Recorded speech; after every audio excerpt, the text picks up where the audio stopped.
நாம் கர்த்தருடைய வார்த்தைக்கு செல்லுவோம், திருப்பிக் கொள்வோம். எபிரேயருக்கு எழுதின நிருபம் 10ஆம் அதிகாரம் 21வது வசனம். தேவனுடைய வீட்டின் மேல் அதிகாரியான மகா ஆசாரியர் நமக்கு ஒருவர் இருக்கிறபடினாலும். மகா பிரதான ஆசாரியர், இங்கே மகா ஆசாரியர் என்று எழுதப்பட்டிருக்கிறது. மற்ற இடத்துல எல்லாம் மகா பிரதான ஆசாரியர் என்று எழுதப்பட்டிருக்கிறது. மகா பிரதான ஆசாரியர் நமக்கு இருக்கிறபடினாலும். கடந்த பல வாரங்களாக கிரைஸ்ட் ஃபார் அஸ், கிறிஸ்து நமக்காக என்கிற இந்த சத்தியத்தை நாம் ஞாயிற்றுக்கிழமை காலை ஆராதனைகளிலே நாம் பார்த்து கொண்டு வருகிறோம், நாம் தியானித்து கொண்டு வருகிறோம். இதிலே முதல் பகுதியாக அநேக காரியங்களை நாம் பார்த்தோம், தியானித்தோம். இப்பொழுது இந்த போதனையின் 2ஆம் பகுதியை நாம் பார்த்து கொண்டு வருகிறோம். இந்த போதனையின் 2ஆம் பகுதியாக நாம் எதை பார்த்து கொண்டு வருகிறோம் என்றால், கிறிஸ்து நமக்காக என்னவாக ஆனார், கிறிஸ்து நமக்காக என்னவாக ஆனார் என்பதை குறித்து நாம் பார்த்து கொண்டு வருகிறோம். அவர் கல்வாரி சிலுவையிலே என்னவெல்லாம் செய்து முடித்தார், எதையெல்லாம் நடப்பித்தார், எதெல்லாம் நிறைவேற்றி முடித்தார் என்பதை குறித்தெல்லாம் நாம் இதிலே தியானித்து கொண்டு வருகிறோம். அது மாத்திரமல்ல, இதில் ஏற்கனவே 19 காரியங்களை நாம் பார்த்திருக்கிறோம். கடந்த வாரத்திலே 19வது காரியத்தை நாம் பார்த்தோம். 19வது காரியமாக நாம் எதை பார்த்தோம் என்று சொன்னால், கிறிஸ்து நமக்காக புது உடன்படிக்கையின் மத்தியஸ்தராயிருக்கிறார் என்பதை குறித்து நாம் பார்த்தோம். கிறிஸ்து நமக்காக புது உடன்படிக்கையின் மத்தியஸ்தராய் இருக்கிறார். யாராய் இருக்கிறார்? புது உடன்படிக்கையின் மத்தியஸ்தராய் இருக்கிறார் என்று நாம் பார்த்தோம். சரி, யாருக்கும் அவர் மத்தியஸ்தராய் இருக்கிறார்? பிதாவாகி தேவனுக்கும் நமக்கும் அவர் மத்தியஸ்தராய் இருக்கிறார். அவர் சிலுவையிலே சிந்தின இரத்தத்தினாலே நம்மையும் பிதாவாகிய தேவனையும் அவர் சமரசம் பண்ணினார், அவர் சமாதானமாக்கினார், அவர் ஒப்புரவாக்கினார், அவர் ராசியாக்கினார் என்பதை குறித்து நாம் பார்த்தோம். அவர் தமது மாம்சத்தில் அடைந்த மரணத்தினாலே நம்மையும் பிதாவாகிய தேவனையும் சமரசம் பண்ணினார் என்பதை குறித்து நாம் பார்த்தோம். எனவே இன்றைக்கு பிதாவாகிய தேவனும் நாமும் எப்படி இருக்கிறோம்? சமாதானமாயிருக்கிறோம், சமரசமாயிருக்கிறோம், ஒப்புரமாயிருக்கிறோம், ராசியாக இருக்கிறோம். ஆகவே தேவன் இன்றைக்கு நம்மீது கோபமாயில்லவே இல்லை, அவர் நம்மீது அன்பாகவே இருக்கிறார். யார் நிமித்தம்? எது நிமித்தம்? இயேசுவின் நிமித்தம், அவருடைய கல்வாரி பாடுகள் நிமித்தம், அவருடைய இரத்த புண்ணியத்தின் நிமித்தமாக, இயேசு கிறிஸ்துவின் நிமித்தமாக அவர் நம்மேலே அன்பாகவே இருக்கிறார். ஆகவே 100க்கு 100 நம்முடைய ஜெபத்துக்கு பதிலை நாம் பெற்றுக்கொள்ளலாம். ஆமென். இதையெல்லாம் கடந்த வாரத்திலே நாம் பார்த்தோம். ஓகே, இன்றைக்கு 20வது காரியத்தை நாம் பார்க்க போகிறோம். 20வதாக எதை பார்க்க போகிறோம் என்று சொன்னால், கிறிஸ்து நமக்காக பிரதான ஆசாரியராய் இருக்கிறார் என்பதை குறித்து இன்றைக்கு நாம் தெளிவாய் பார்க்க போகிறோம்.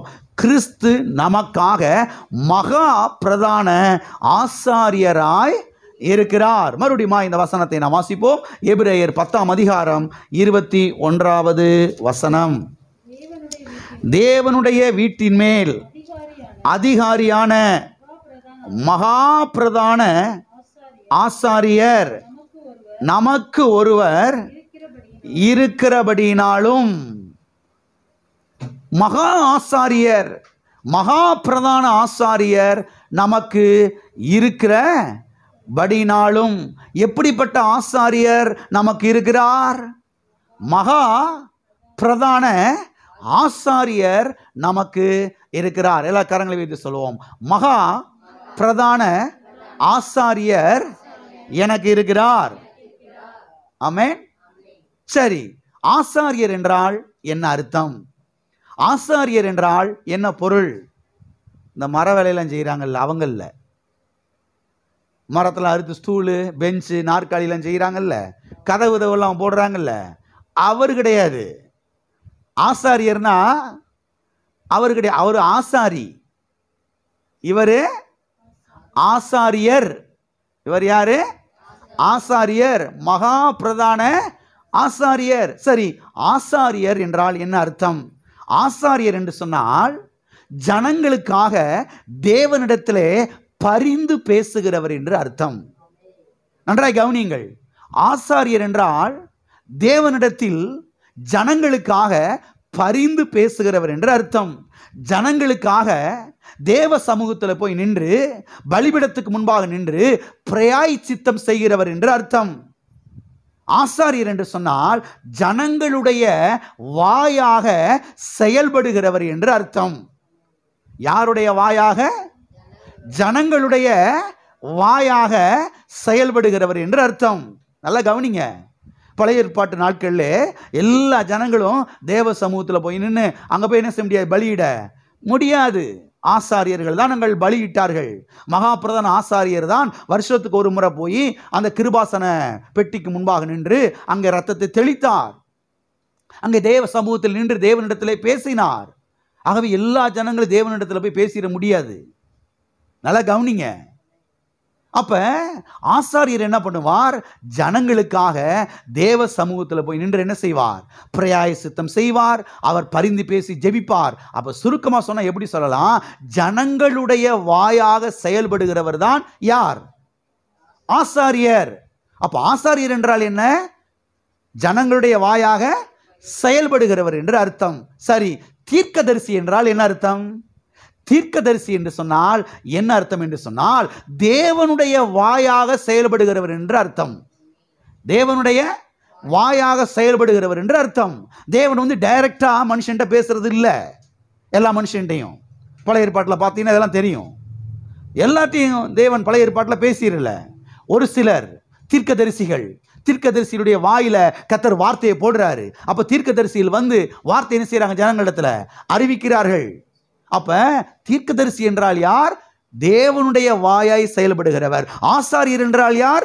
ஜனங்களுடைய வாயாக செயல்படுகிறவர். இவர் போய் தேவனுடைய சமூகத்திலிருந்து தேவன்கிட்ட பேசுவாரு. அவர் யாரு? தேவனுடைய வார்த்தையை பெற்றுக்கொண்டு ஜனங்கள்ட்ட என்ன செய்வாரு? பேசுவார். எத்தனை கிளியர் ஆயிடுச்சு ரெண்டு பேருக்கும்? ஆசாரியர், தீர்க்கதரிசி.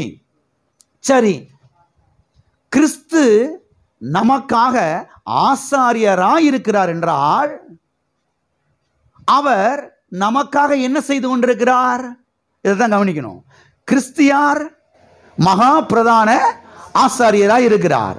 அவர் கிறிஸ்து நமக்காக அவர் ஆசாரியராய் இருக்கிறார் என்றால் அப்ப அவர் நமக்காக என்ன செய்து கொண்டிருக்கிறார்? அவர் நமக்காக என்ன செய்து கொண்டிருக்கிறார் என்றால் அவர் நமக்காக பிதாவாகி தேவனிடத்திலே பரிந்து பேசி 24 மணி நேரமும் ஜெபித்துக் கொண்டிருக்கிறார். நல்லா நீங்க கவனிக்கணும். கிறிஸ்து நமக்காக பிதாவினிடத்திலே 24 மணி நேரமும் எனக்காக, உங்களுக்காக, ஜனங்களுக்காக அவர் பரிந்து பேசி என்ன செய்து கொண்டிருக்கிறார்? ஜெபித்துக் கொண்டு இருக்கிறார். வாசிப்போம். 1 யோவான் 2ஆம் அதிகாரம் 1வது வசனம். என் பிள்ளைகளே, நீங்கள் பாவம் செய்யாதபடிக்கு இவைகளை உங்களுக்கு எழுதுகிறேன். ஒருவன் பாவம் செய்கிறவனானால் நீதிபராயிருக்கிற இயேசு கிறிஸ்து நமக்காக பிதாவினிடத்தில் பரிந்து பேசுகிறவராயிருக்கிறார். பரிந்து பேசுகிறவராய் யாருக்காக? இங்க அந்த வார்த்தை கவனிக்கணும். Christ for us. கிறிஸ்து நமக்காக. அதைத்தான் நாம் பார்த்து கொண்டு வருகிறோம். இங்கே சொல்லப்பட்டிருக்கிறது நமக்காக பரிந்து பேசுகிறவராய் இருக்கிறார். யாரிடத்திலே? இங்கே சொல்லப்பட்டிருக்கிறது பிதாவினிடத்திலே பரிந்து பேசுகிறவராய் இருக்கிறார். ஒருவன் பாவம் செய்வானானால், பாவம் செய்கிறவனாயிருந்தால் அவனுக்காக அவர் பிதாவினிடத்திலே பரிந்து பேசுகிறவராய் என்ன செய்கிறார்? இருக்கிறார். அப்ப இயேசு கிறிஸ்து பரலோகத்திலே பிதாவினுடைய வலது பாரசத்திலே உட்கார்ந்து கொண்டிருந்து அவர் என்ன செய்து கொண்டிருக்கிறார்? அவர் நமக்காக, சப பிள்ளைகளுக்காக, மற்ற ஜனங்களுக்காக அவர் என்ன செய்து கொண்டிருக்கிறார்? பரிந்து பேசி ஜெபித்துக் கொண்டிருக்கிறார். எல்லா கரங்களை வைத்து சொல்லுவோம். கிறிஸ்து எனக்காக பரலோகத்திலே பிதாவினிடத்திலே 24 மணி நேரமும் 365 நாட்களும் எனக்காக பரிந்து பேசி ஜெபித்துக் கொண்டிருக்கிறார். என்ன செய்து கொண்டிருக்கிறார்? ஜெபித்து கொண்டு இருக்கிறார். சரி, அவர் நமக்காக பரிந்து பேசி கொண்டிருக்கிறார் என்றால் அவர் என்ன பரிந்து பேசி ஜெபித்து கொண்டிருக்கிறார்? இதைதான் கவனிக்கணும். இப்ப அவர் பரிந்து பேசி ஜெபித்து கொண்டிருக்கிறார், அவர் நமக்காக ஜெபித்து கொண்டிருக்கிறார். ரைட், ஓகே, விளங்கிருச்சு. சரி, எனக்காக அவர் அங்க உட்கார்ந்துகிட்டு என்ன ஜெபிக்கிறாரு? என்ன சொல்லி ஜெபிக்கிறாரு? எதுக்காக ஜெபிக்கிறாரு? இப்ப நீங்க ஒருத்தவங்க சொல்றீங்க, எனக்காக ஜெபம் பண்ணிக்கங்க. உடனே அவங்க என்ன கேட்குறாங்க? எதுக்காக ஜெபம் பண்ணணும்? எந்த காரியத்துக்காக ஜெபிக்கணும்? உங்களுக்கு என்ன பிரச்சனை? உங்களுக்கு என்ன ப்ராப்ளம்? எதுக்காக கரெக்டா சொல்லுங்க சிஸ்டர், நான் ஜெபம் பண்றேன். இல்ல சும்மா ஜெபம் பண்ணிக்கங்க. சும்மா ஜெபம் பண்ணிக்கங்களா? என்ன சும்மா ஜெபம் பண்ணிக்கங்க? கிறிஸ்தவங்களை பார்த்தீங்களா? எதுக்கு ஜெபம் பண்ண சொல்றாங்கன்னு தெரியாது. சும்மா ஜெபம் பண்ணிக்கங்க. எல்லாம் பூரா வேலை மாத்திடுறவங்களா? சும்மா ஜெபம் பண்ணிக்கங்க, சும்மா ஜெபம் பண்ணிக்கங்க. சொல்லுங்க என்ன நான் காரணம்னு. இதுக்காக ஜெபம் பண்ணிக்கங்க சிஸ்டர். என்னுடைய ஹஸ்பண்டுக்காக, என்னுடைய பிள்ளைக்காக, என்னுடைய பிள்ளையுடைய அந்த உயர்வுக்காக, வெற்றிக்காக, அந்த போஸ்டிங் கிடைக்கணும், அந்த சீட்டு கிடைக்கணும், அந்த காலேஜில் ஒரு வேலை கிடைக்கணும், குறிப்பாக சொல்லணும். இதுக்காக ஜெபம் பண்ணிக்கன்னு சொல்லி இல்லை சும்மா ஜெபம் பண்ணிக்கங்க. சும்மா ஜெபம் பண்ணிக்கங்கலாம் கிடையாது. இதுக்காக ஜெபம் பண்ணிக்கணும்னு சொல்லணும். சரி, இருக்கட்டும். இப்போ கிறிஸ்து நமக்காக பரலோகத்தில் பிதாவினுடைய சமூகத்தில் இருந்து அவர் 24 மணி நேரமும் ஜெபித்து கொண்டிருக்கிறார் என்றால் என்ன ஜெபித்து கொண்டிருக்கிறார்?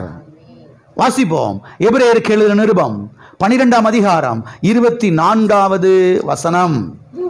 புது உடன்படிக்கையின் மத்தியஸ்தராய் இருக்கிற இயேசு கிறிஸ்துவினிடத்திற்கும் ஆபேலுடைய இரத்தம் பேசினதை பார்க்கிலும் நன்மையானவைகளை பேசுகிற இரத்தமாகிய தெளிக்கப்படும் இரத்தத்தினிடத்திற்கு வந்து சேர்ந்தீர்கள். என்ன செய்தீர்கள்? வந்து சேர்ந்தீர்கள். வந்து சேர்ந்திருக்கிறீங்களா? இல்ல சேர போறீங்களா? இல்ல 2ஆம் வருகையில் ஆண்டவர் சேர்ப்பாருன்னு நினைக்கிறேன் பாஸ்டர். உங்களுக்கு எப்படி தோணுது? உங்களுடைய ஜட்ஜஸ் என்ன கொஞ்சம் சொல்லுங்க. எங்க வசனம் சொல்லுது, வந்து என்ன சேர்ந்திருக்கிறீங்க? சேர்ந்திருக்கிறீங்க. எங்க வந்து சேர்ந்திருக்கிறீங்க? இங்கே நாம் பார்க்கிறோம், நன்மையானவைகளை பேசுகிற இரத்தத்தினிடத்திற்கு வந்து சேர்ந்தீர்கள். அப்ப இயேசு கிறிஸ்துவின் இரத்தம் என்ன பேசிக் கொண்டிருக்கிறது? என்ன ஜெபித்துக் கொண்டிருக்கிறது? நன்மையானவைகள் என்ன செய்து கொண்டிருக்கிறது? பேசி ஜெபித்துக் கொண்டிருக்கிறது. எல்லாம் சொல்லுங்க, கரங்களை உயர்த்தி. இயேசு கிறிஸ்துவின் இரத்தம் நன்மையானவைகளை பேசி ஜெபித்துக் கொண்டிருக்கிறது. தீமையானவைகளை அல்ல, வியாதி அல்ல, தரித்திரத்தை அல்ல, நன்மையானவைகளை, சமாதானமானவைகளை, ஆசீர்வாதமான காரியங்களை, செழிப்பான காரியங்களை, வெற்றியான காரியங்களை, உயர்வான காரியங்களை, வாழ்வுக்குரிய காரியங்களை இயேசு கிறிஸ்துவின் இரத்தம் என்ன செய்து கொண்டிருக்கிறது? பேசிக் கொண்டிருக்கிறது. ஆண்டவருடைய பிள்ளைகள் இதெல்லாம் சரியாய் புரிந்து கொள்ள வேண்டும். சரியாய் புரிந்து கொள்ள வேண்டும். அது மாத்திரமல்ல, இயேசு கிறிஸ்துவின் இரத்தம் நன்மையானவைகளை பேசுகிற இரத்தம் என்று சொன்னால், கவனிக்கிறீங்களா? இயேசு கிறிஸ்துவின் இரத்தம் நன்மையானவைகளை பேசுகிற இரத்தம் என்று சொன்னால், அப்ப ஆண்டவராய் இயேசு கிறிஸ்து என்ன பேசுவார் நீங்க நினைக்கிறீங்க? நல்லா கவனிங்க. ஆண்டவராய் இயேசு கிறிஸ்துவும் பரிந்து பேசி ஜெபித்துக் கொண்டிருக்கிறாரு. இயேசு கிறிஸ்து சிலுவையில் சிந்தின ரத்தமும் என்ன செய்து கொண்டிருக்கிறது? பரிந்து பேசி ஜெபித்துக் கொண்டிருக்கிறது. இப்போ நம்ம கவனிக்க வேண்டிய விஷயம் என்னன்னா, இயேசு கிறிஸ்துவின் ரத்தம் நமக்கு நன்மையானவைகளை பேசி என்ன செய்து கொண்டிருக்கிறது? ஜெபித்துக் கொண்டிருக்கிறது. இயேசு கிறிஸ்துவின் ரத்தம் நமக்கு நன்மையானவைகளை தான் பேசி ஜெபித்துக் கொண்டிருக்கிறதுனா, அப்ப இயேசு கிறிஸ்து என்ன பேசி ஜெபித்துக் கொண்டிருப்பார் நீங்க நினைக்கிறீங்க? தீமையானதை பேசி ஜெபிப்பாரா? வியாதியை பேசி ஜெபிப்பாரா? கெட்டதை பேசி ஜெபிப்பாரா? இயேசு கிறிஸ்து நன்மையானவைகளை தான் அவர் என்ன செய்து கொண்டிருக்கிறார்? பேசிக்கொண்டு இருக்கிறார். எனவே அவர் நமக்காக பரிந்து பேசி ஜெபித்துக் கொண்டிருக்கிறார் என்றால், அப்ப அவர் என்ன ஜெபித்துக் கொண்டிருக்கிறார் என்று சொன்னால், நமக்கு நன்மை செய்யும்படியாக பரிந்து பேசி ஜெபித்துக் கொண்டிருக்கிறார்.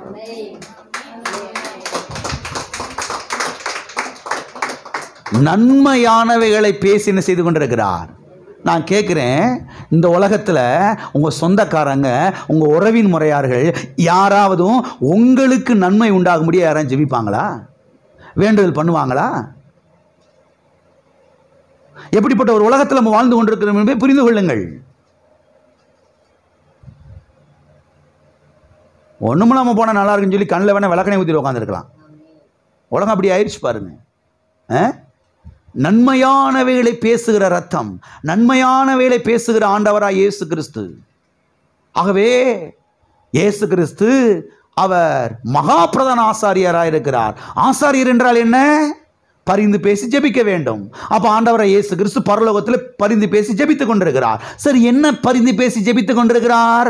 நமக்கு நன்மை உண்டாகும்படி, நமக்கு நன்மை உண்டாகும்படி, நமக்கு சுகம் உண்டாகும்படி, நமக்கு ஆரோக்கியம் உண்டாகும்படி, நமக்கு வெற்றி உண்டாகும்படி, நமக்கு பாதுகாவல் உண்டாகும்படி.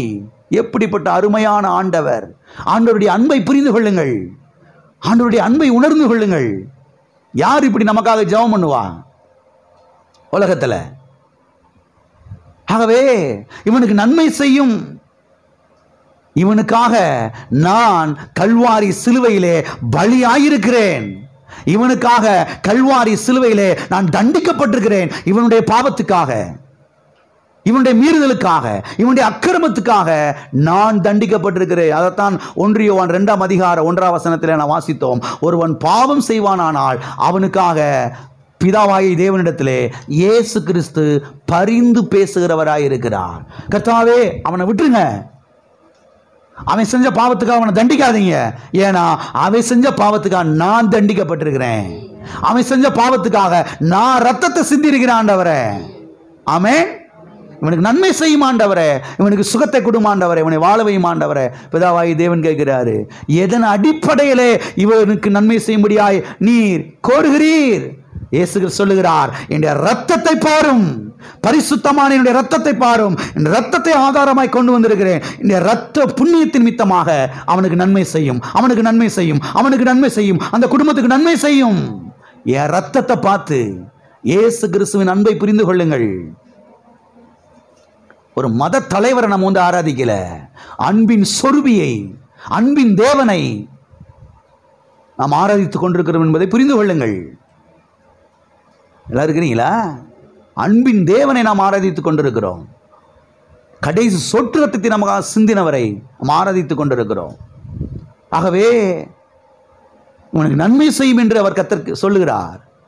இதற்கு ஆதாரமாக என்னுடைய ரத்தத்தையே நான் கொண்டு வந்திருக்கிறேன் என்று அவர் பரலோகத்தில் என்ன செய்து கொண்டிருக்கிறார்?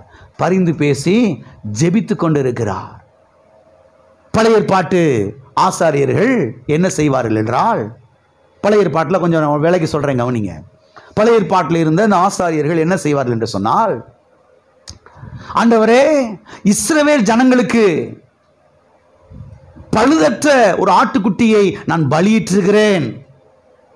பழுதற்ற இந்த ஆட்டுக்குட்டியின் ரத்தத்தை உம்முடைய சமூகத்திலே நான் கொண்டு வந்திருக்கிறேன். எந்த பாவமும் செய்யாத, எந்த தவறுமே செய்யாத ஒரு பழுதற்ற ஆட்டுக்குட்டியை நான் பலியிட்டு அதனுடைய ரத்தத்தை உம்முடைய சமூகத்துக்கு நான் கொண்டு வந்திருக்கிறேன் ஆண்டவரே.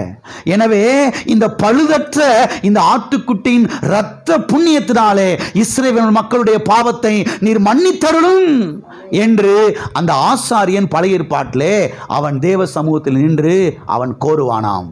பழுதற்ற இந்த ஆட்டுக்குட்டியின் இரத்த புண்ணியத்தினாலே இஸ்ரவேல் மக்களுக்கு நன்மை செய்யும்.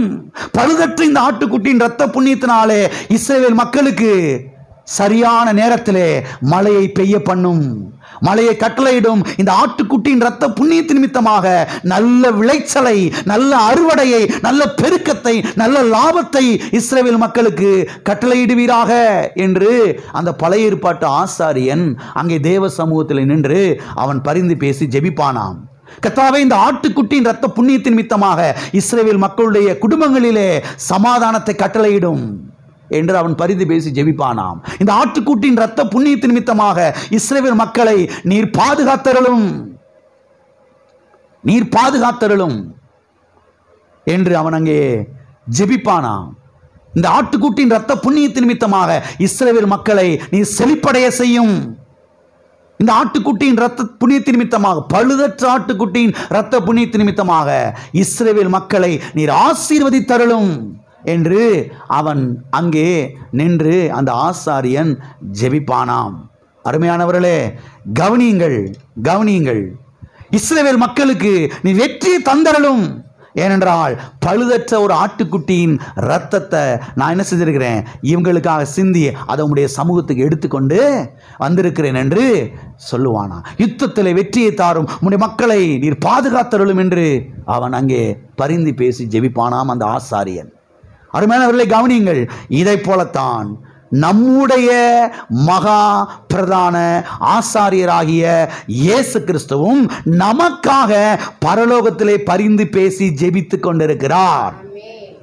என்ன ஜெபித்துக் கொண்டிருக்கிறார்? இதைத்தான் ஒவ்வொரு கிறிஸ்தவ விசுவாசியும் ஆழமாய் கவனிக்க வேண்டும், ஆழமாய் கவனிக்க வேண்டும். இதெல்லாம் கவனிக்காதனால தான் இவங்க இன்னமும் லவ லவ லவ லவ லவ லவன்னு கத்திக்கிட்டு இருக்காங்க. இது புரியணும்.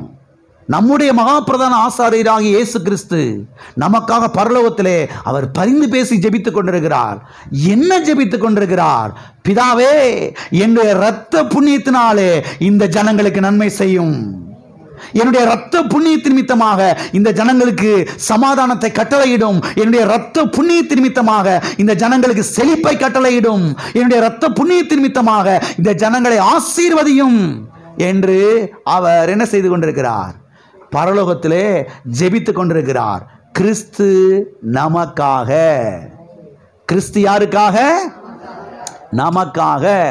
எனவே கிறிஸ்து நமக்காக பரலோகத்திலே பரிந்து பேசி ஜெபித்துக் கொண்டிருக்கிறார். ஆமென். பக்கத்தில் கைப்பிடி சொல்லுங்க, இயேசு கிறிஸ்து உங்களுக்காக பரலோகத்திலே பரிந்து பேசி ஜெபித்துக் கொண்டிருக்கிறார். ஆமென். வாசிப்போம். ரோமருக்கு எழுதின நிருபம் 8ஆம் அதிகாரம் 34வது வசனம். ஆக்கினைக்குள்ளாக தீர்க்கிறவன் யார்? கிறிஸ்துவே மரித்தவர், அவரே எழுந்தும் இருக்கிறவர், அவரே தேவனுடைய வலது பாரிசத்திலும் இருக்கிறவர், நமக்காக வேண்டுதல் செய்கிறவரும் அவரே. நமக்காக என்ற வார்த்தை வந்திருக்குதா? கிறிஸ்து நமக்காக, நமக்காக வேண்டுதல் செய்கிறவரும் அவரே. ஏதாவது சொல்லுங்க. எனக்காக வேண்டுதல் செய்கிறவரும் ஜெபிக்கிறவரும் அவரே. யாருக்காக வேண்டுதல் செய்கிறவர்? நமக்காக. கவனிங்க, நமக்காக யார் வேண்டுதல் செய்கிறார்களோ, வேண்டுதல் செய்யலையோ, நமக்காக கர்த்தர் வேண்டுதல் செய்து கொண்டிருக்கிறார். ஆழமாய் கவனியுங்கள், ஆழமாய் கவனியுங்கள். சில சமயங்களை சொல்றோம், பிரதர் ஜெபம் பண்ணிக்கங்க, சிஸ்டர் ஜெபம் பண்ணிக்கங்க. ஒருவேளை அவங்க மறந்துடலாம், ஏன்னா அவங்களுக்கு சில வேலைகள் இருந்திருக்கலாம். வேணுக்குன்னே யாரும் ஜெபிக்காம விட்டுறது கிடையாது, ஆனால் மறந்துடலாம் இல்லையா? எல்லாரும் மனுஷங்க தானே. நாமெல்லாம் மறக்கிற மக்கள். அங்கே தான் காசை வச்சுருப்போம், மறந்துட்டு எங்கே வச்சோன்னு தெரியலையே, நீ பார்த்த அப்படின்னு அப்போ தான் 10 நிமிஷம் முன்னாடி தான் வச்சுருப்போம். நம்மளாம் யார்? மறக்கிற மக்கள், மறக்கிற ஜனங்கள். அதனால் சில சமயங்கள் நம்ம சொல்கிறோம், பிரதர் நீங்கள் ஜெபம் பண்ணிக்கங்க, சிஸ்டர் நீங்கள் ஜெபம் பண்ணிக்கங்க, மறந்துடாதீங்க சிஸ்டர், ஜெபத்தில் வச்சுக்கோங்க, எதில் வச்சுக்கோங்க? ஜெபத்தில் வச்சுக்கோங்க. ஜெபத்தில் அடியேனை நினைவு கூறுங்கள் சிஸ்டர்.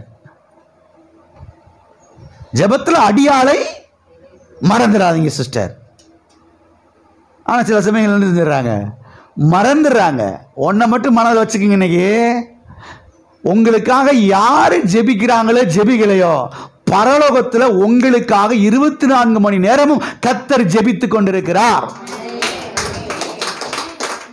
அதுக்காக நீங்க ஜெபம் பண்ணாம விட்டுறாதீங்க. வீட்டில் அவர் ஜெபம் பண்றாருல, நம்ம வாட்டுக்கு இன்னைக்கு பரதநாட்டியம் ஆடுவோம், ததிகணத்தம் போடுவோம், டிவியை போட்டு விட்டு சீரியலுக்கு முன்னாடி என்ன செய்வோம், நம்ம வாட்டுக்கு மெகா தொடர் நாடகத்தை போட்டு விட்டு அவர் தான் ஜெபம் பண்ணுறாருல, நம்ம என்ன செய்வோம்? இப்போ பேக்கை தூக்கிட்டு அப்படியே அந்த அக்கா வீட்டுக்கு போயிட்டு வந்துடுவோம், அந்த மதினி வீட்டுக்கு போயிட்டு வந்துடுவோம். யார் வீட்டுக்கு? என்ன எல்லாரும் இனி ஒரு மாதிரியா பார்க்குறீங்க? மச்சான் பொண்டாட்டி போய் பார்த்துட்டு வந்துடுவோம் ஜெபம் பண்ணாம. உங்களுக்காக அவர் ஜெபம் பண்றாரு, சந்தோஷம் மகிழ்ச்சி, நிச்சயமா ஜெபிக்கிறாரு. அதே சமயத்தில் நீங்க ஜெபிக்காம என்ன செஞ்சிடக்கூடாது, விட்டுறக்கூடாது. ஆனால் ஒன்றை மனதில் வைத்துக் கொள்ளுங்கள், உங்களுக்காக யார் ஜெபிக்கிறாங்களோ ஜெபிக்கலையோ அவர் உங்களுக்காக பரலோகத்தில் ஜெபித்து கொண்டிருக்கிறார். என்ன ஜெபித்து கொண்டிருக்கிறாரு? ஆண்டவரே, என் பிள்ளைக்காக நான் சிலுவையில் மரிச்சிருக்கிறேன், கடைசி சொற்றத்தையும் இவனுக்காக நான் சிந்திருக்கிறேன். ஆண்டவரே, என் ரத்த புண்ணியத்தின் நிமித்தமாய் இந்த பிள்ளையை சுகமாக்கும், இந்த பிள்ளையை சுகமாக்கும், இந்த பிள்ளையை வாழ வையும், இந்த குடும்பத்தை ஒன்று சேர்த்து வையும், இந்த குடும்பத்தை தூக்கி விடுங்க. ஆண்டவரே, என் ரத்த புண்ணியத்தை பாரும், என் ரத்த புண்ணியத்தின் நிமித்தமாக வாழ வையும் ஆண்டவரே இந்த குடும்பத்தை என்று அவர் நமக்காக என்ன செய்து கொண்டிருக்கிறார், ஜெபித்து கொண்டு இருக்கிறார். கிறிஸ்து உங்களுக்காக வேண்டுதல் செய்து கொண்டிருக்கிறார். அது மாத்திரமல்ல, இன்னொரு காரியத்தை நீங்கள் புரிந்து கொள்ளணும். அது என்ன தெரியுமா? இயேசு கிறிஸ்து மாத்திரம் கிடையாது, திருத்துவத்தின் மூன்றாம் நபராகிய பரிசுத்த ஆவியானவரும் நமக்காக என்ன செய்து கொண்டிருக்கிறார், வேண்டுதல் செய்து கொண்டிருக்கிறார். இது ரோமர் 8:36 வசனத்திலே 26 வசனத்திலே நாம் பார்க்கிறோம்.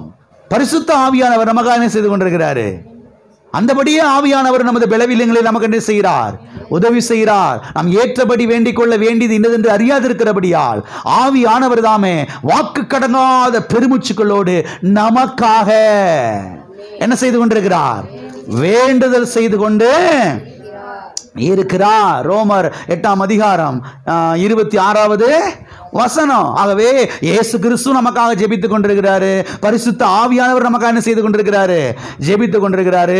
அதனால யாரு நமக்காக ஜெபிக்கிறாங்களோ ஜெபிக்கலையோ இவங்க என்ன செய்யறாங்க, ஜெபிக்கிறாங்க. அதனால கவலைப்படாதீங்க, என்ன செய்யாதீங்க. சிரிச்சு காமிங்க முகத்துல, பக்கத்தில் கைப்பிடி சொல்லுங்க, எதுக்கும் கவலைப்படாதீங்க. நமக்காக இயேசு கிறிஸ்து பரிசுத்த ஆவியானவர் ஜெபித்துக் கொண்டிருக்கிறார். அதே சமயத்தில் நீங்கள் ஜெபிக்காம விட்டுறாதீங்க, ஜெபியுங்கள். ஆமென். கர்த்தர் நன்மை செய்வார், கர்த்தர் நன்மை செய்வார், சுகத்தை கட்டளையிடுவார், செழிப்பை கட்டளையிடுவார், வாழ்வை கட்டளையிடுவார். ஆமென். அது மாத்திரமல்ல, பழைய ஏற்பாட்டு பிரதான ஆசாரியர்கள், நல்ல கவனிங்க, இது அடுத்த ஒரு விஷயம். பழைய ஏற்பாட்டு பிரதான ஆசாரியர்கள் வருஷா வருஷம் ஒரு பலியை கொண்டு போய் ஆசரிப்பு கூடாரத்திலே அவர்கள் செலுத்த வேண்டும் என்று சத்தியவேதம் சொல்லுகிறது. வருஷத்துக்கு ஒரு முறையாவதும் ஒரு பலியை கொண்டு போய் என்ன செய்யணுங்க, செலுத்திடணும்.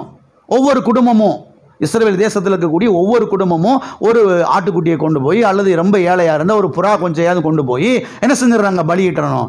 இது ஒரு பக்கத்தில். ஆனால் மகா பிரதான ஆசாரியன் என்ன செய்யணும், வருஷா வருஷம் ஒரு ஆட்டுக்குட்டியை கொண்டு வந்து அதை நல்லா பழுதற்ற ஆட்டுக்குட்டியை கண்டுபிடிச்சு பார்த்து செக் பண்ணி எல்லாத்தையும் அதை பலியிட்டு சமஸ்த இஸ்ரவேல் மக்களுக்காகவும் அந்த பலியை செலுத்தி அந்த ஆட்டின் ரத்தத்தை எடுத்து முதலாவது தன்னை சுத்திகரித்து கொண்டு, தன்னை சரிபடுத்தி கொண்டு, பயத்தோடு நடுக்கத்தோடும் அவன் எங்க போகணும், மகா பரிசுத்த ஸ்தலத்துக்குள்ளே உள்ளே போய் அந்த இரத்தத்தை இஸ்ரவேல் மக்களுக்காக என்ன செய்ய வேண்டும், அங்கே செலுத்த வேண்டும்.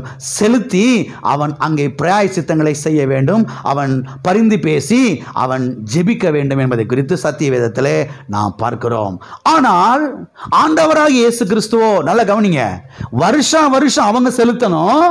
ஆனால் ஆண்டவராகிய இயேசு கிறிஸ்துவோ ஒரே தரம் பிரவேசித்து ஒரே பலியை செலுத்தி நமக்காக தேவனுடைய வலது பாரிசத்திலே அவர் உட்கார்ந்து இருக்கிறார் என்று சத்தியவேதம் சொல்லுகிறது. இப்ப இயேசு கிறிஸ்து வருஷ வருஷம் பலி செலுத்திக்கிட்டு இருக்கல. பழைய ஏற்பாட்டு ஆசாரியர்கள் வருஷ வருஷம் பலி செலுத்தினாங்க. ஆனால் புதிய ஏற்பாட்டு ஆசாரியனாகிய மகா பிரதான ஆசாரியராகிய இயேசு கிறிஸ்துவோ வருஷ வருஷம் பலியை செலுத்திக்கிட்டே இருக்கல, ஒரே பலியை செலுத்தி அவர் அங்கே பிரவேசித்தார் என்பதை குறித்து நாம் சத்தியவேதத்திலே வாசிக்கிறோம். வாசிப்போம். எபிரேயர் 10:12 வசனம். இவரோ பாவங்களுக்காக ஒரே பலியை செலுத்தி என்றென்றைக்கும் தேவனுடைய வலது பாரிசத்தில் உட்கார்ந்து, இவரோ பாவங்களுக்காக ஒரே பலியை செலுத்தி, எத்தனை பலியை செலுத்தி, இவர் வருஷ வருஷம் பலி செலுத்திக்கிட்டு இருக்கல. பழைய ஏற்பாட்டு ஆசாரியர்கள் அவங்க ஆரோன் சந்ததியார்கள் வருஷத்துக்கு ஒரு பலியாவது கொண்டு போய் என்ன செஞ்சிடறாங்க, அங்க செலுத்திடணும். ஆனால் இயேசு கிறிஸ்துவோ இன்றைக்கு வருஷம் பலியை செலுத்திக்கிட்டு இருக்கல, ஒரே பலியை செலுத்தி என்ன செஞ்சிட்டாரு, எல்லாவற்றையும் அங்க முடிச்சிட்டாரு. ஆகவே நம்முடைய பாவங்களுக்காக ஆண்டவராய் இயேசு கிறிஸ்து பலியை செலுத்தி விட்டார். நம்முடைய பாவங்களுக்காக பலியை செலுத்தி விட்டார். சரி, பலி யார்? யார் பலி? அவர்தான் பலி. அவரே தம்மை பலியாக ஒப்பு கொடுத்தார் என்பதை குறித்து சத்தியவேதத்தில் நாம் பார்க்கிறோம். மீட்பின் பொருளை கொடுத்தார், நம்மை மீட்பதற்காக மீட்பின் விலைக்கிரயத்தை கொடுத்தார் என்பதை நாம் பார்க்கிறோம். தம்முடைய ரத்தத்தையே கொடுத்தார் என்பதை குறித்து நாம் பார்க்கிறோம். அப்ப அவரே பலியாகி அவருடைய ரத்தத்தை எடுத்துக்கொண்டு போய் அவரே அங்க பிதாவினுடைய சமூகத்தில் என்ன செய்தார், அந்த பலியான ரத்தத்தை அவர் அங்கே தெளித்தார். பாருங்க, அங்கே சமர்ப்பித்தார் என்பதை குறித்து நாம் பார்க்கிறோம். ஆகவே பழைய ஏற்பாட்டில் இருக்கக்கூடிய ஆசாரியர்களை போல இவர் வருஷம் பலி செலுத்த வேண்டிய அவசியம் இல்லவே இல்லை. எல்லா மனுஷனுடைய பாவத்துக்காகவும் அவர் ஒரே பலியை செலுத்தி என்ன செய்து விட்டார், பிதாவின் வலது பாரசத்திலே அவர் உட்கார்ந்து விட்டார்.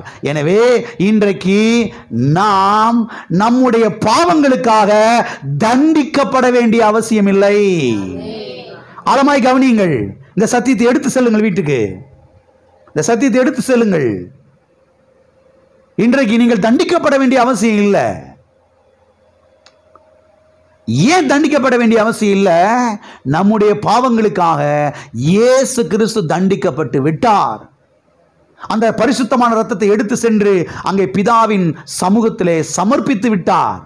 இங்கே நாம் பார்க்கிறோம், ஜனங்களுடைய பாவங்களுக்காக ஒரே பலியை செலுத்தி அவர் பிரவேசித்து அங்கே உட்கார்ந்தார் என்று. ஆகவே இன்றைக்கு நாம் தண்டிக்கப்பட வேண்டிய அவசியம் கிடையாது.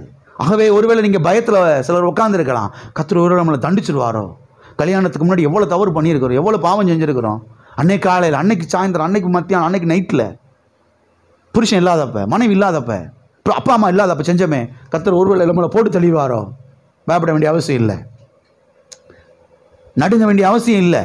அதுக்காக பாவம் நீங்கள் அடுத்தடுத்து செஞ்சுக்கிட்டே இருக்குன்னு சொல்லி கர்த்தர் லைசன்ஸும் கொடுக்கலை. அன்பினாலே நிறைந்து கர்த்தரை நேசித்து பரிசுத்தமாய் வாழ என்ன செய்ய வேண்டும், பழக வேண்டும். அதில் எப்படி செல்லணும். கர்த்தர் நம்மளை தண்டிக்க மாட்டார்னு துணிகரமாக நினைச்சக்கூடாது. பாவம் செய்யறதுக்கு இறங்கக்கூடாது. ஆனால் ஒன்றரை மனதில் வையுங்கள், நம்முடைய பாவங்களுக்காக இயேசு கிறிஸ்து என்ன செய்து விட்டார், தண்டிக்கப்பட்டு விட்டார். பலியை செலுத்திட்டாரு. இன்றைக்கு நாம் மன்னிக்கப்பட்டிருக்கிறோம். ஆமென்.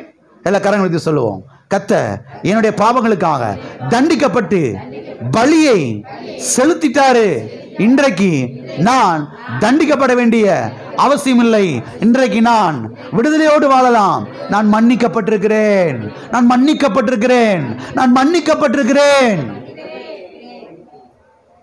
அடிக்கடி சொல்லுங்க, நான் மன்னிக்கப்பட்டிருக்கிறேன். கிறிஸ்துவுக்குள் தேவன் என்னை மன்னித்திருக்கிறார். பிசாசுக்கு இடம் கூடாதிருங்கள், குற்ற உணர்வுக்கு இடம் கூடாதிருங்கள். அந்த கில்ட்டி கான்சியஸ், அந்த குற்ற உணர்வு, அன்னைக்கு செஞ்ச பத்தியா, அன்னைக்கு ஒரு தப்பு, அன்னைக்கு ஒரு பாவம் செஞ்ச பத்தியா, அன்னைக்கு ஒன்று செஞ்ச பத்தியா, அதான் உன் ஜெபத்துக்கு பதில் வரல, அதான் உனக்கு இது நடக்கலை. இல்லை, கர்த்தர் என்னை மன்னித்திருக்கிறார். நான் கிறிஸ்துவுக்குள் மன்னிக்கப்பட்டிருக்கிறேன். திரும்ப திரும்ப திரும்ப திரும்ப அந்த குற்ற உணர்வு உங்களை விட்டு நீங்கிற வரைக்கும் வாயத்திலிருந்து பேச ஆரம்பிக்கணும். நான் கிறிஸ்துவுக்குள் மன்னிக்கப்பட்டிருக்கிறேன். எனக்காக இயேசு தண்டிக்கப்பட்டிருக்கிறார். எனக்காக, என்னுடைய பாவத்துக்காக இயேசு தண்டிக்கப்பட்டிருக்கிறார். விலைக்கிரயத்தை செலுத்தி விட்டார், ரத்தத்தை செலுத்திட்டாரு. இன்னைக்கு நான் மன்னிக்கப்பட்டிருக்கிறேன். இன்னைக்கு நான் தண்டிக்கப்பட வேண்டிய அவசியம் இல்லை. கர்த்தர் இன்னைக்கு என்னை குறி வச்சு என்னை தண்டிக்க போவது கிடையாது. எல்லாவற்றையும் இயேசுவை செய்து விட்டார். எனக்காக அவர் தண்டித்து விட்டார். எனக்காக இயேசுவை தண்டித்து விட்டார். ஆமென். விடுதலையோடு வாழலாம், சமாதானத்தோடு என்ன செய்யலாம், வாழலாம். இயேசு கிறிஸ்து நமக்காக மகா பிரதான ஆசாரியராய் இருக்கிறார். ஆசாரியர் என்றால் ஜனங்களுக்காக பிரயாசித்தம் செய்கிறவர். பிரயாசித்தம் செஞ்சாரா? பரிந்து பேசுறாரா? கர்த்தர் நமக்காக என்னெல்லாம் செஞ்சிருக்கிறார் என்பதை கவனியுங்கள். ஆண்டவர் உனக்கு என்ன செஞ்சாரு பாஸ்டர், என்ன செஞ்சிருக்காரு பார்த்தீங்களா? உங்கள் பாவத்துக்கு தண்டிக்கப்பட்டிருக்கிறாரு, உங்களுக்காக ரத்தத்தை எடுத்துகிட்டு போயிருக்கிறாரு பரலோகத்துக்கு, அங்கே போய் தெளிச்சிருக்கிறாரு, அங்கே உட்காந்துக்கிட்டு பேசிக்கிட்டு இருக்கிறாரு. நன்மை செய்யும், நன்மை செய்யும், நன்மை செய்யும், சுகமாக்கு, விடுதலையாக்கும், பாதுகாத்து கொள்ளும். எவ்வளோ ஒரு வேலை செஞ்சுக்கிட்டு இருக்கிறாரு பாருங்க. இன்னைக்கு ஆண்டவர் எனக்கு என்ன செஞ்சாருன்னா அறிவு இல்லைன்னு அர்த்தம், மண்டையில் மசாலா இல்லைன்னு அர்த்தம், கூறு இல்லைன்னு அர்த்தம், சத்தியத்தை குறித்த வெளிப்பாடு இல்லைன்னு அர்த்தம். கர்த்தர் அவளை செஞ்சிருக்கிறாரு எண்ணி பார்க்கணும். தனியாக உட்காந்து இதெல்லாம் நோட்ஸ் எடுத்துகிட்டு போய் குறித்து வச்சு அதெல்லாம் அப்படி திரும்ப திரும்ப தியானிக்கணும், திரும்ப திரும்ப தியானிக்கணும். இந்த பிரசங்க செய்தியெல்லாம் திரும்ப திரும்ப போட்டு கேட்கணும். கேட்கும் போது அந்த சத்தியங்கள் உள்ள இறங்க ஆரம்பிக்கும், விடுதலை உண்டாகும், வாழ்வு உண்டாகும். ஆமென். அது மாத்திரமல்ல, ஆண்டவராய் இயேசு கிறிஸ்து, எல்லாம் கவனிக்கிறீங்களா? யார் தூங்கலையில? ஆண்டவராய் இயேசு கிறிஸ்து நம்மையும் கூட ஆசாரியராக ஆக்கி இருக்கிறார் என்று சத்தியவேதம் சொல்லுகிறது. உங்களுக்கு தெரியுமா? நாமள யாரு தெரியுமா? மரம் இருக்கிற ஆசாரி கிடையாது, நாமும் ஆசாரியர்கள் என்று சத்தியவேதம் சொல்லுகிறது. ஆண்டவராய் இயேசு கிறிஸ்து அவர் மகா பிரதான ஆசாரியரா இருக்கிறாரு. இப்ப அவர் என்ன பண்ணிட்டாரு? அவருடைய ரத்தத்தினால நம்மையும் ஆசாரியரா என்ன செஞ்சிட்டாரு? ஆக்கிட்டார் என்று சத்தியவேதம் சொல்லுகிறது. எத்தனை பேருக்கு சந்தோஷமா இருக்குது? நீங்க யாரு? நீங்க யாரு? ஆசாரியர்கள். அதனால வெளியில உங்க வீட்டு வாசல்ல ஆசாரியர்னு சொல்லி போர்டை தொங்க விட்டு மேஜை நாற்காலியில் செஞ்சு கொடுக்குறீங்க எழுதி போட்டுறாதீங்க. அந்த ஆசாரி வேற, இவர் ஆசாரியர். அப்ப அவர் மகாபிரதான ஆசாரியரா இருக்கிறாரு, நாமெல்லாம் ஆசாரியர்களாய் இருக்கிறோம். அவர் சிலுவையிலே சிந்தின இரத்தத்தினாலே நம்மை ஆசாரியர்களாய் ஆக்கி இருக்கிறார் என்று சத்தியவேதம் தெளிவாய் சொல்லுகிறது. வாசிப்போம். வெளிப்படுத்தின சுவிசேஷம் 1ஆம் அதிகாரம் 6வது வசனம்.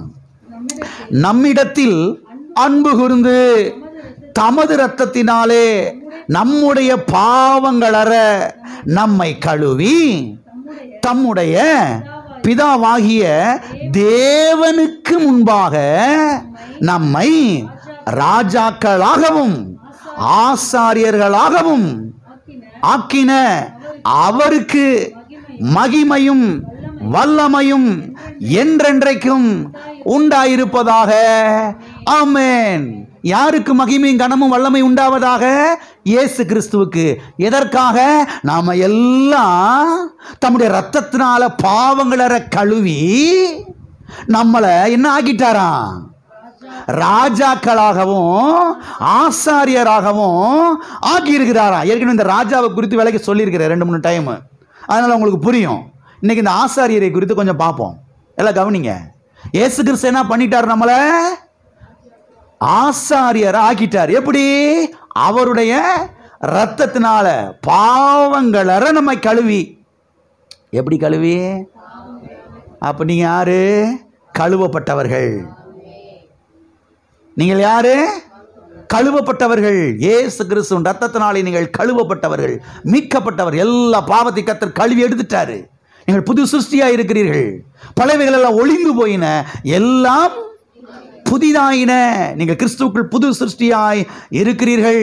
இங்கே நாம் தெளிவாய் பார்க்கிறோம், தெளிவாய் பார்க்கிறோம். நம்முடைய பிதாவாகிய அவருக்கு முன்பாக நம்மை ஆசாரியராக என்ன செய்திருக்கிறார்? ஆக்கி இருக்கிறார். இந்த வசனத்திலே நமக்கு தேவையான காரியத்தை மாத்திர சுருக்கமாய் வாசிக்கிறேன், கவனியுங்கள். தமது இரத்தத்தினாலே நம்மை ஆசாரியராகவும் ஆக்கி இருக்கிறார். எல்லா கரங்களை வைத்து சொல்லுவோம். தமது இரத்தத்தினாலே என்னை ஆசாரியராக ஆக்கி இருக்கிறார். என்ன ஆக்கி இருக்கிறாரு? எதனால் ஆக்கி இருக்கிறாரு? இரத்தத்தினால. அவருடைய இரத்தத்தினால நம்மை ஆசாரியராக என்ன செஞ்சிருக்கிறாரு? ஆக்கி இருக்கிறார். நம்ம என்னவாகி இருக்கிறாரு? ஆசாரியராய் ஆக்கி இருக்கிறார். அருமையானவர்களே கவனியுங்கள். யார் தெரியுமா ஆசாரியராக இருக்க முடியும்? லேவி கோத்திரத்தில் பிறந்தவர்கள் மாத்திரம்தான் ஆசாரியர்களாக இருக்க முடியும். யாக்கோப்புக்கு 12 ஆண் பிள்ளைகள், பெண் பிள்ளைகளை கணக்கில் சேர்க்கல. இவருடைய அந்த 12 பிள்ளைகள் தான் 12 கோத்திரமாய் மாறினார்கள். அதுல ஒரு கோத்திரம் தான் லேவி கோத்திரம். இந்த லேவி கோத்திரத்தை கர்த்தர் தமக்கென்று பிரித்தெடுத்தார். எதற்காக? அவருக்கு ஆசாரிய ஊழியம் செய்வதற்காக அந்த ஒரு கோத்திரத்தை டோட்டலா பிரித்தெடுத்தார். 10ல் 1 தசமபாகம் மாதிரி இந்த 12 கோத்திரத்துல ஒரு கோத்திரத்தை அவருக்கு தசமபாகம் மாதிரி என்ன செஞ்சிட்டாரு? எனக்கு வேணும் பிரிச்சு எடுத்துட்டாரு. பிரிச்சு என்ன செஞ்சிட்டாரு? எடுத்துட்டாரு. எனக்கு அவன் ஊழியம் செய்யணும், அவனுடைய சந்ததியார் ஊழியம் செய்யணும், அவர்தான் ஆசாரியராக இருக்கணும், அவர்தான் பரிசுத்த ஸ்தலத்திலே ஆசரிப்பு கூடாரத்திலே எனக்கு பணிவிடை செய்ய வேண்டும் என்று அந்த முழு கோத்திரத்தையும் கர்த்தர் செஞ்சுட்டாரு, பிரித்து எடுத்துட்டாரு. எல்லாம் கவனிக்கிறீங்களா? எல்லாம் கவனிங்க. லேவி கோத்திரத்தில் பிறந்தா மட்டும்தான் ஆசாரிய ஊழியம் செய்ய முடியும், செய்ய வேண்டும். இப்போ நான் கேட்குறேன், நீங்கள் எந்த கோத்திரம்?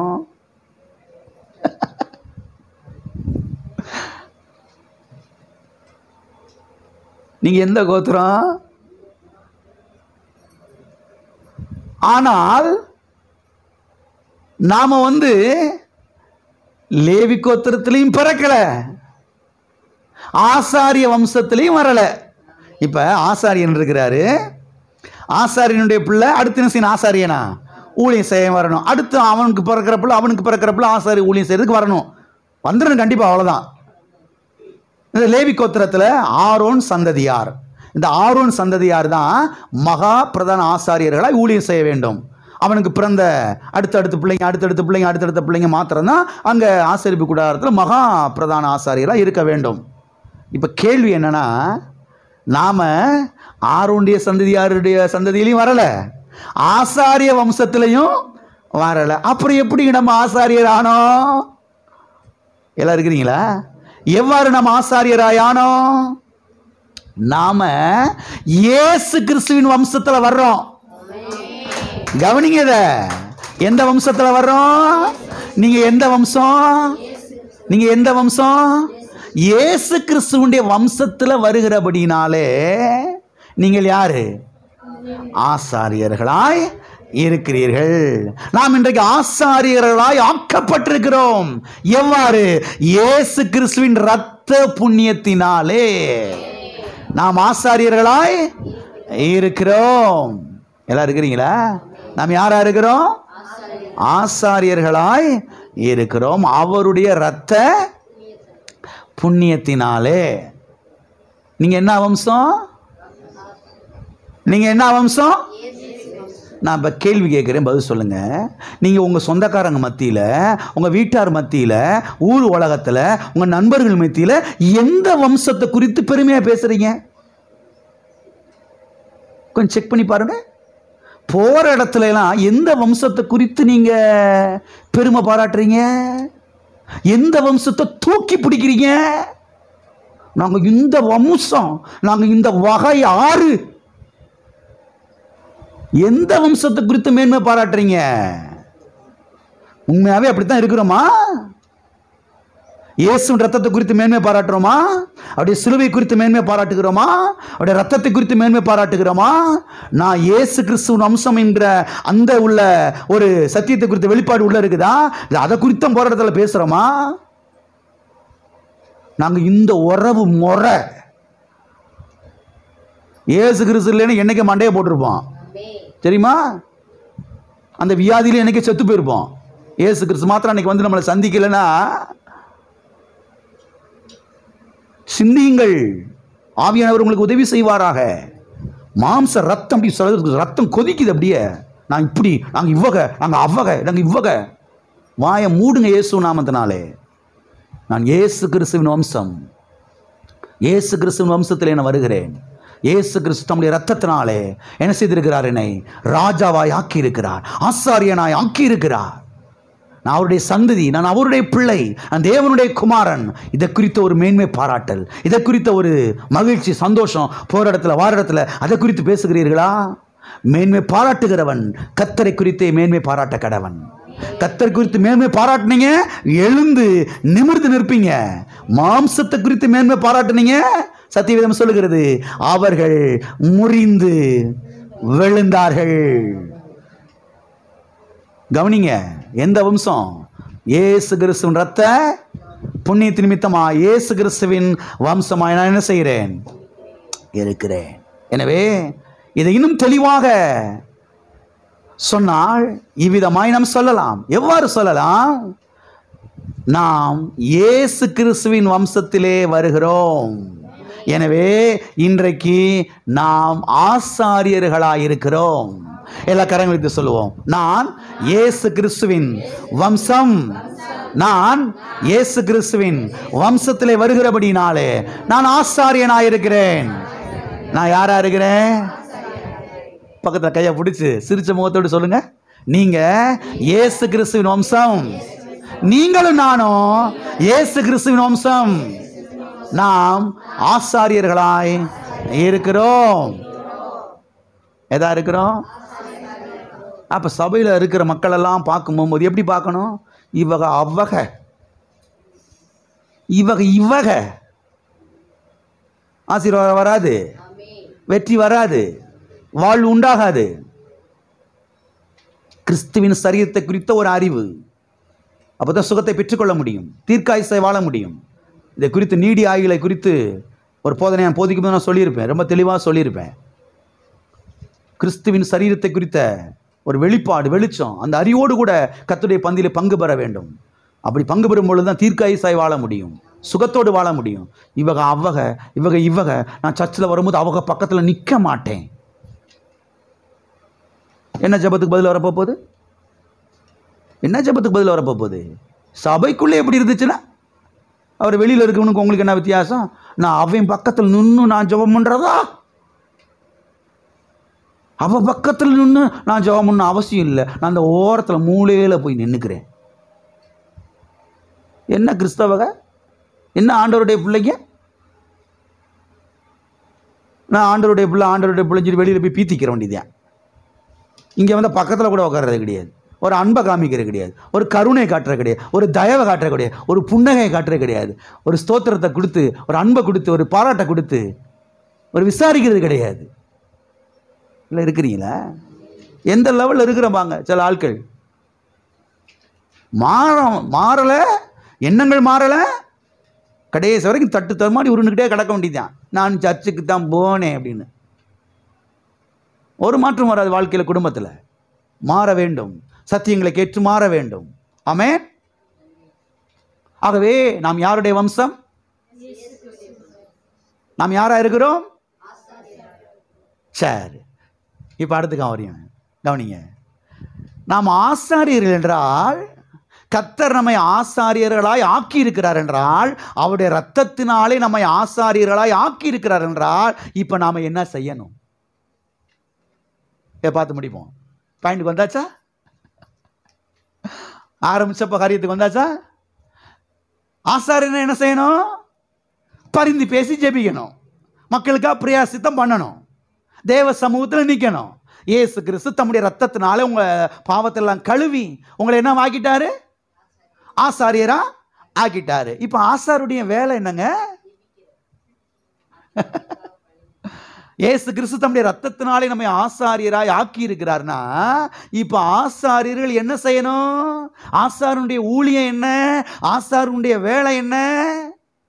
ஆசாரிய ஊழியம் என்ன செய்யணும்?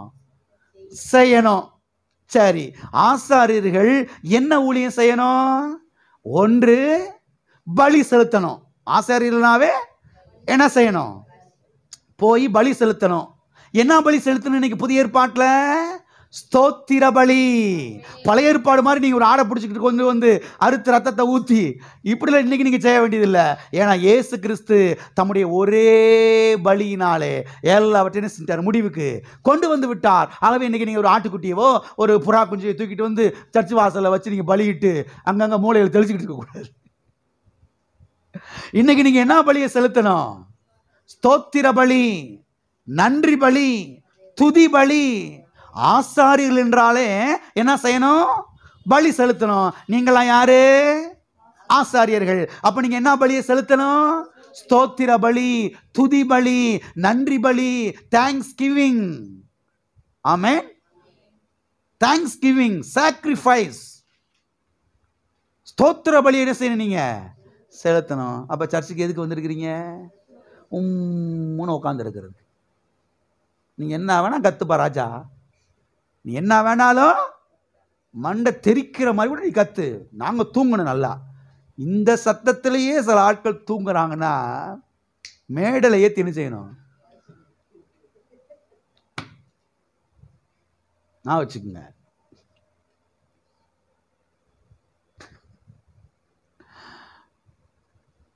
ஸ்தோத்திர பலி என்ன செய்யணும்? செலுத்த. நன்றி பலிய செலுத்தணும். நிறைய வசனங்களை வாசிக்கலாம், ஒரு வசனத்தை மட்டும் வாசிப்போம் இந்த காரியத்துக்கு. எபிரேயர் 13:15. ஆகையால் அவருடைய நாமத்தை துதிக்கும் உதடுகளின் கனியாகிய ஸ்தோத்திர பலியை அவர் மூலமாய் எப்பொழுதும் தேவனுக்கு செலுத்த கடவோம். எப்பொழுதும் செலுத்த கடவோம். என்னைக்காவது ஒரு நாள் எப்பொழுதும் செலுத்த கடவோம். எதை? ஸ்தோத்திர பலியை. ஸ்தோத்திர பலியை, நன்றி பலியை, நன்றி பலியை, துதி பலியை. எப்போதும் போகும்போது, வரும்போது, உட்காரும் போது, எந்திரிக்கும் போது, சாப்பிடும் போது, பயணிக்கும் போது, சைக்கிளில் போகும்போது, வண்டியில் போகும்போது, ஸ்கூட்டரில் போகும்போது, ட்ரெயினில் போகும்போது, ஃப்ளைட்டில் போகும்போது, எப்போது வாயில ஸ்தோத்திர பலி, ஸ்தோத்திர பலி, நன்றி பலி, துதி பலி. கர்த்தாவே இதுக்காக ஸ்தோத்திரம், இதுக்காக ஸ்தோத்திரம்பா. கர்த்தாவே இதுக்காக ஸ்தோத்திரம்பா. என்னை ஆசாரியன் ஆக்கி இருக்கிறீரே, உங்களுடைய வம்சத்தில் என்னை ஜாயின் பண்ணி விட்டுருக்கிறீரே ஆண்டவரே. என்னுடைய பாவத்தெல்லாம் கழுவி இருக்கிறீரே, எனக்காக தண்டிக்கப்பட்டிருக்கிறீரே, கடைசி சுற்றத்தை சிந்திருக்கிறீரே, பரலோகத்தில் எனக்காக பரிந்து பேசி ஜெபித்து கொண்டிருக்கிறீரே, எனக்கு நன்மை செய்யும்படியாய் ஸ்தோத்திரம் கர்த்தாவே, ஸ்தோத்திரம் கர்த்தாவே, ஸ்தோத்திரம் தகப்படே, ஸ்தோத்திரம் ஆண்டவரே, பரிசுத்த ஆவியானவரே நன்றி, பிதாவாகி தேவனே நன்றி. வாயிலே போது நன்றி, துதி, ஸ்தோத்திரங்கள். இந்த பலி என்ன செய்யணும்? நீங்க செலுத்தி கொண்டே இருக்க வேண்டும். ஒரு ஆசாரியன் என்றால் ஒன்று பலி என்ன செய்யணும்? செலுத்தணும். ஒரு ஆசாரியன் என்றால் இரண்டாவதாக மற்ற ஜனங்களுக்காக பரிந்து பேசி என்ன செய்ய வேண்டும்? ஜெபிக்க வேண்டும். தனக்காக மாத்திரம் இல்லைங்க. மக்கள் பாருங்க, தனக்காக மட்டும்தான் ஜெபம் பண்ணுவாங்க, மற்ற யாருக்கும் ஜெபம் பண்றதே கிடையாது. யார் எப்படி போயிட்டு போறாங்க எனக்கு தேவை கிடையாது. சர்ச்சுக்கு வர்றவங்களா எனக்கு தெரியாது, அவங்களுக்கு தெரியாது. நான் எனக்காக மட்டும்தானே செய்வேன். சிலர் அதுவும் ஜெபம் பண்ணுற, அவங்களுக்காக அவங்க ஜெபம் பண்ணுறது கிடையாது. அவங்க ஜெபம் பண்ணியே எவ்வளோ நாள் ஆச்சு. எல்லாம் இருக்கிறீங்களா? சத்தியவேதம் சொல்லுகிறது, ஒருவருக்காக ஒருவர் ஜெபியுங்கள். யாக்கோபு 5:16 நீங்கள் சொஸ்தம் அடையும்படிக்கு உங்கள் குற்றங்களை ஒருவருக்கொருவர் அறிக்கையிட்டு ஒருவருக்காக ஒருவர் ஜெபம் பண்ணுங்கள். நீதிமான் செய்யும் ஊக்கமான வேண்டுதல் மிகவும் பலனுள்ளதாயிருக்கிறது. நீங்கள் சொஸ்தமடையும்படிக்கு, நீங்கள் சுகமடையும்படிக்கு, நீங்கள் நன்றாயிருக்கும்படிக்கு ஒருவருக்காக ஒருவர் என்ன செய்யுங்கள்? ஜெபியுங்கள். அப்போ ஒரு ஆசாரியனுடைய வேலை என்ன? முதலாவதாக துதி பலியை, ஸ்தோத்திர பலியை செலுத்தணும். இரண்டாவதாக பிறருக்காக என்ன செய்யணும்? ஜெபிக்க வேண்டும். தேவ சமூகத்தில் நின்று முழங்கால் படியிட்டு தேசத்துக்காக, தேசத்து மக்களுக்காக, ஜனாதிபதிக்காக, பிரதமருக்காக, முதலமைச்சருக்காக, அமைச்சர்களுக்காக, கலெக்டருக்காக, போலீஸ் அதிகாரிகளுக்காக, அரசாங்க உத்தியோகர்களுக்காக, விஓக்காக, ஆர்ஐக்காக, எல்லாருக்காக, சொந்த பந்தங்களுக்காக தேவ சமூகத்தில் நின்று என்ன செய்ய வேண்டும்? ஆண்டவர் இவங்களாம் நல்லா இருக்கணுமேயா, இவங்கெல்லாம் சுகமடையணுமே, இவங்கெல்லாம் வாழ்வடையணுமே, இவங்கெல்லாம் மண்டையில் வரணுமே, உங்க குடும்பத்தில் இருக்கிற சாபங்கள் மாறணுமே, தலைமுறை சாபம் வியாதிகள் மறையணுமே, குடும்பம் வாழ வேண்டுமே, அவங்களுக்காக ஜெபிக்கணும். ஜெபிச்சிருக்கிறோமா? ஜெபிச்சிருக்கிறோமா? நம்ம எல்லாமே அலசி ஆராய்ந்து பார்க்க வேண்டும். கர்த்தர் நம்மை ராஜாக்களாக ஆசாரியரோடு ஆக்கியிருக்கிறார். ஆசாரியன் என்றால் ஸ்தோத்திர பலியை செலுத்த வேண்டும். ஆசாரியன் என்றால் ஜனங்களுக்காக பரிந்து பேசி என்ன செய்ய வேண்டும்? ஜெபிக்க வேண்டும். எத்தனை பேர் இந்த ஊழியத்தை அன்றாடம் செய்யலாம் நினைக்கிறீங்க? இது ஊழியங்க. எது எது ஊழியம்? ஜெபிக்கிறது ஊழியம். இந்த ஊழியத்தை தவறாமல் செய்தீர்கள் என்று சொன்னால் நான் சொல்லுகிறேன், ஆசீர்வாதத்தின் மேலே ஆசீர்வாதம் வந்து கொண்டே இருக்கும். இதை நீங்க கவனிங்க. நீங்க மற்றவங்களுக்காக ஜெபிச்சு பாருங்க, தேசத்துக்காக ஜெபம் பண்ணி பாருங்க. தேசத்து மக்கள் நல்லா இருக்கணுமே, ஜெபம் பண்ணி பாருங்க. ஸ்தோத்திர பலி ஏறெடுத்து பாருங்க. ஆசீர்வாதத்தின் மேலே ஆசீர்வாதம் வந்து கொண்டே இருக்கும், நன்மையின் மேல் நன்மை வந்து கொண்டே இருக்கும், சமாதானத்தின் மேல் சமாதானம் வந்து கொண்டே இருக்கும், வெற்றியின் மேல் வெற்றி வந்து கொண்டே இருக்கும், உயர்வின் மேலே உயர்வு வந்து கொண்டே இருக்கும், பெருக்கத்தின் மேலே பெருக்க வந்து கொண்டே இருக்கும். கிறிஸ்து நமக்காக மகா பிரதான ஆசாரியராயிருக்கிறார். அவர் தம்முடைய இரத்தத்தினாலே நம்முடைய பாவங்களை நம்மை கழுவி நம்மை ராஜாக்களாகவும் ஆசாரியராகவும் ஆக்கியிருக்கிறார். ஆசாரியர் என்றால் ஸ்தோத்திர பலியை எடுக்க வேண்டும், மக்களுக்காக பரிந்து பேசி ஜெபிக்க வேண்டும். நான் சொல்லுகிறேன், இப்படிப்பட்டவர்களாய் நீங்கள் மாறுங்கள், நீங்கள் வாழ்ந்து சுகமாயிருப்பீர்கள். எல்லா கண்களை மூடி நாம் ஜெபிப்போம். ஸ்தோத்திரம். தகப்பனே, இயேசு நாமத்தில் உம்முடைய சமூகத்தில் வருகிறோம். ஆசீர்வதிக்கப்பட்ட அந்த வேலைக்காக நன்றிப்பா. கர்த்தாவே, நீர் சிலுவையிலே சிந்தின அந்த ரத்தத்தினாலே கர்த்தாவே எங்களுடைய பாவங்களை எங்களை கழுவி எங்களை ஆசாரியர்களாய் ஆக்கியிருக்கிறீரே. உம்முடைய வம்சத்தில் எங்களை நீர் சேர்த்து விட்டுருக்கிறீரே, ஜாயின் பண்ணி விட்டுருக்கிறீரேப்பா. இந்த அன்புக்கா ஸ்தோத்திர ஆண்டவரே, இந்த அன்புக்கா ஸ்தோத்திர ஆண்டவரே.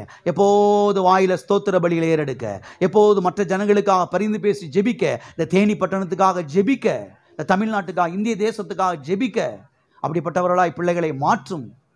அப்படிப்பட்ட ஒரு வாஞ்சையை தாருங்க கர்த்தாவே. நன்மை செய்யும், வாழவையும் கர்த்தாவே, அநேகருக்கு ஆசீர்வாதமாய் மாற்றும். உடைய திட்டங்கள் நிறைவேறட்டும். இயேசுவின் நாமத்தில் பிதாவே.